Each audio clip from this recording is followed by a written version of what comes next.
तो इस वक्त की बड़ी खबर आपको बता दें, एक और आरटीआई कार्यकर्ता पर हमला।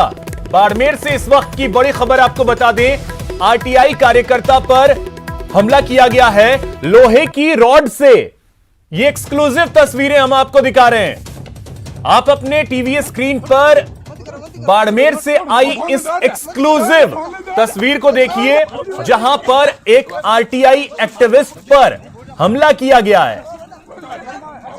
और आपको बता दें कि एक हफ्ते के अंदर अगर देखा जाए तो यह दूसरा अटैक है एक आरटीआई एक्टिविस्ट पर। एक अभी अस्पताल में भर्ती है जिसका इलाज चल रहा है, और दूसरी तस्वीर जो है वो सामने आ गई है। एक्सक्लूसिव ये तस्वीरें न्यूज 18 राजस्थान पर हम आपको दिखा रहे हैं। ये आप तस्वीरें देख सकते हैं। आपको बता दें कि लोहे की रॉड से हमला किया गया है, सिर फोड़ दिया गया। आरटीआई वापस लेने की बात कही जा रही थी और इसी वजह से मारपीट की गई है। ग्राम पंचायत थोप के कार्यों में सामग्री की सूचना इन्होंने मांगी थी। भगा राम इनका नाम है। पचपदरा थाने में मामला दर्ज करवाया गया है। पुलिस ने मामला दर्ज कर अब आरोपी की तलाश शुरू कर दी है। तो पहले अमराराम और अब भगाराम, एक हफ्ते में दो एक्टिविस्ट। एक्सक्लूसिव ये तस्वीरें हम आपको दिखा रहे हैं आपके टीवी स्क्रीन पर। ये एक्सक्लूसिव तस्वीरें देख सकते हैं। और आपको बता दें कि ये तस्वीरें जो हैं वो बाड़मेर से सामने आई है, जहां पर एक आरटीआई एक्टिविस्ट पर हमला किया गया है।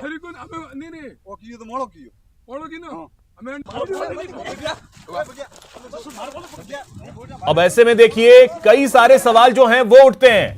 न्यूज 18 ऐसे में सवाल यह पूछता है कि बाड़मेर में आरटीआई एक्टिविस्ट का दुश्मन कौन। इसके बाद सवाल यह भी है कि पुलिस ने पहले हमले से कोई सबक क्यों नहीं लिया। क्या जिले में भ्रष्टाचार के खिलाफ बोलना अपराध हो गया है? और सवाल यह भी कि क्या आवाज उठाने वालों पर खुलेआम हमले होंगे? और बड़ा सवाल यह भी कि आरटीआई एक्टिविस्ट की सुरक्षा के लिए क्या कदम उठाए जाएंगे? तो ये ऐसे सवाल हैं जो न्यूज 18 पूछता है। इन सवालों के जवाब तलाशे जाने बेहद आवश्यक है।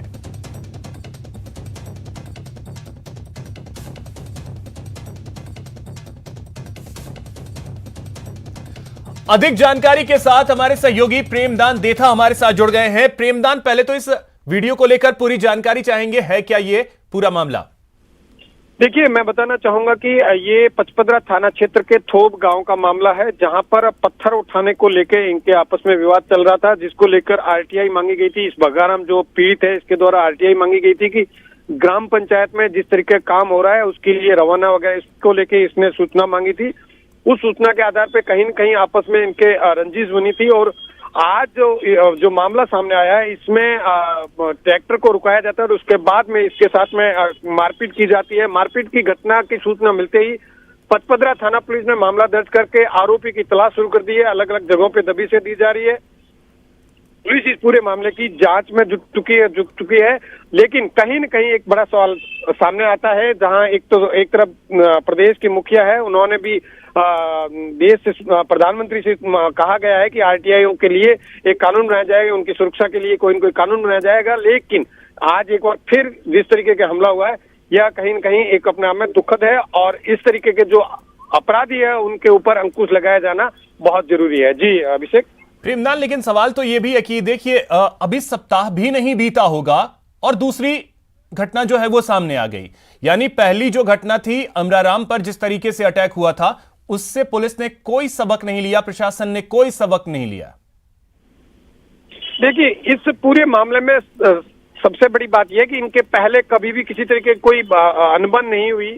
इसी बात को लेके जो हमला हुआ है आज इनके आपस में, पहले आप वीडियो में भी देख सकते हैं कि जो आरोपी है उसका पिता है, इससे थोड़ा भी करता है, इनसे बातचीत भी करता है, लेकिन उसके बाद में उस पुत्र द्वारा इसके ऊपर हमला किया जाता है। तो कहीं न कहीं मामला जो होता है वो बातों बातों में ये झगड़े में तब्दील हो जाता है, और वो झगड़े के बाद में उसके ऊपर रोड जो सरिया, पीड़ित ने कहा है कि उसके ऊपर जो लोहे की सरिये से उसके ऊपर वार किया जाता है, जिसके ऊपर उसका सर जख्मी हो जाता है। तो अपने आप में कहीं न कहीं पहले इसकी ओर से कोई सूचना पुलिस को भी नहीं दी गई थी कि भाई इस तरीके का कोई उसके ऊपर खतरा है या उसको कोई किसी को द्वारा उसके ऊपर हमला हो सकता है।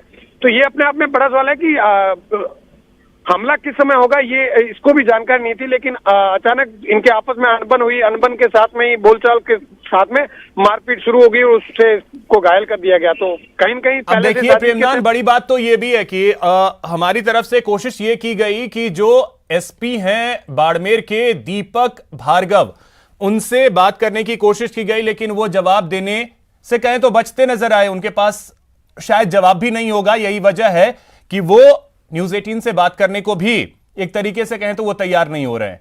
तो यानी कि प्रेमदान, देखा जाए तो पुलिस के पास तो कोई जवाब अब है भी नहीं। देखिए, इसमें सबसे बड़ी बात है कि घटना थोड़ी देर कुछ समय पहले की है। पुलिस में मामला दर्ज हुआ, तो हो सकता है पुलिस अधीक्षक के पास में इसको लेके जानकारी नहीं पहुंची थी। लेकिन मेरी जो एसएचओ से बात हुई, उनका साफ तौर से कहना था कि मामला दर्ज कर लिया गया है, SC/ST एक्ट के तहत मामला दर्ज किया गया है, और उसके साथ ही आरोपी की तलाश के लिए अलग अलग दबिशें दी गई है। घटना के बाद में आरोपी मौके से फरार हो गया है, तो पुलिस उस आरोपी की गिरफ्तारी के प्रयास कर रही है। लेकिन सबसे बड़ी बात यह है कि ऐसे मामलों में कैसे अंकुश लगाया जाए, इस पर सोचना सभी के लिए महत्वपूर्ण बात है कि आरटीआई एक्टिविस्ट हो, जो सूचना मांगे उसके बाद में इस तरीके के हमले होना अपने आप में कहीं न कहीं गंभीर सवाल खड़े करता है। जी अभिषेक। चलिए, बिल्कुल, तो ये गंभीर सवाल खड़े करता है, क्योंकि भ्रष्टाचार के खिलाफ अगर कोई आवाज उठा रहा है, कोई सवाल पूछ रहा है, तो उस पर इस तरीके से हमले किए जा रहे हैं। फिलहाल बहुत शुक्रिया आपका प्रेमदान, तमाम जानकारी के लिए। मेरे गांव में मैं मेरे खेत पे जा रहा था, तो मेगा हाईवे चौराहे पे मेरी वो रंजिश को पालते हुए तनवीर सिंह पुत्र विजय सिंह, जाति राजपूत, निवासी थोप, उन्होंने मेरा 20 रास्ता अवरुद्ध करके मेरे साथ में मारपीट की, एलानिया धमकी दी कि अभी 1.5 मिनट कहा जाएगा और तेरे को मारे बिना नहीं छोड़ूंगा। चलिए, अब आपको दिखा